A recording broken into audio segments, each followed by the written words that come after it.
Kali ini kita akan ngobrolin sesuatu yang penting banget, yaitu gimana caranya membuka potensi luar biasa anak-anak dengan tunagrahita.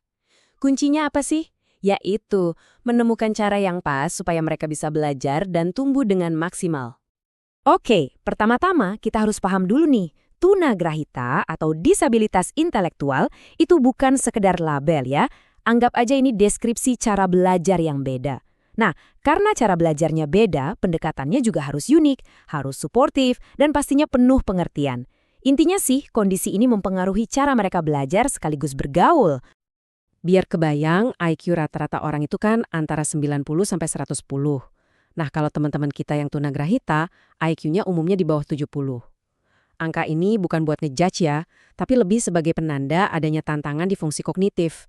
Misalnya buat memahami pelajaran atau mecahin masalah. Tapi, dan ini yang paling penting, tantangan itu bukan akhir dari segalanya. Justru ini awal dari cerita baru. Dengan metode yang pas, dukungan yang gak putus, dan kepercayaan penuh, setiap anak punya potensi yang luar biasa besar buat berkembang, jadi mandiri, dan pastinya punya kualitas hidup yang lebih baik. Ini nih pesan utamanya. Oke, jadi nanti kita bakal bahas 5 hal. Kita mulai dari dasarnya dulu, pahami tunagrahita itu apa. Terus kita bedah 8 strategi kuncinya. Lanjut, kita lihat gimana prakteknya di lapangan. Gak lupa, pentingnya kerja bareng alias kolaborasi. Dan terakhir, tujuannya apalagi kalau bukan ngebuka potensi mereka. Sip, kita masuk ke bagian pertama, memahami tunagrahita. Biar dukungan kita nanti efektif, kita harus kenal dulu nih 2 tantangan utamanya. Nah, ini menarik banget. Jadi tantangannya itu ada 2 sisi. Sisi pertama, fungsi intelektual. Ini yang nyambung ke urusan pelajaran di sekolah ya. Soal nalar, soal ngambil keputusan. Terus sisi kedua, keterampilan adaptif. Ini soal skill sehari-hari, kayak ngobrol, ngerawat diri, sampai sosialisasi. Dua-duanya ini sama-sama krusial.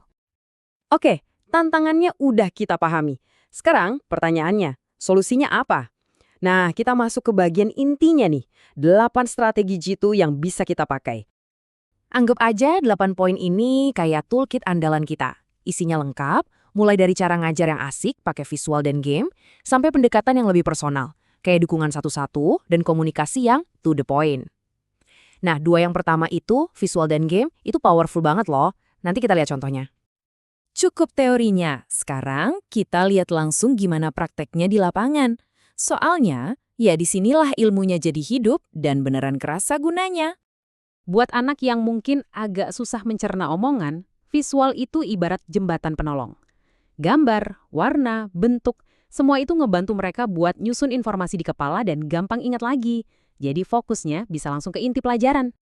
Nah, contohnya kayak gini nih, diagram anggota tubuh yang simpel. Ini udah bagus banget kok buat ngenalin konsep dasar, jelas kebantu. Tapi, kira-kira bisa nggak ya kita bikin ini jadi lebih seru? Jelas bisa dong. Kalau cuma diliatin doang, anak-anak kan gampang bosen. Solusinya, jangan biarin mereka jadi penonton pasif. Ajak mereka jadi pemain aktif. Kuncinya cuma satu, interaktivitas. Dan ini contoh yang keren banget. Coba lihat deh, belajar itu disajiin bukan kayak PR, tapi kayak game. Anak bisa milih mau main yang mana, anggota tubuhku atau kuis. Ini langsung bikin beda suasananya. Mereka jadi ngerasa pegang kendali dan jadi semangat buat mulai. Pas udah masuk ke aplikasinya, mereka nggak cuma nonton gambar.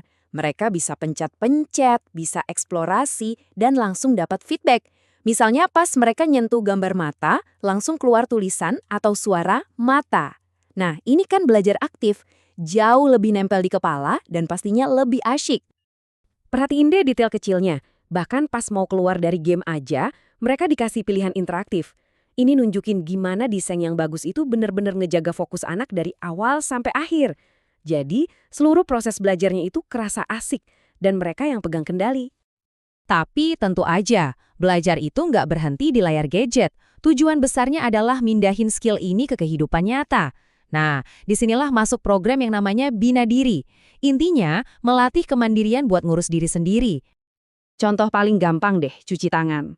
Kelihatannya sepele, tapi buat sebagian anak bisa jadi rumit.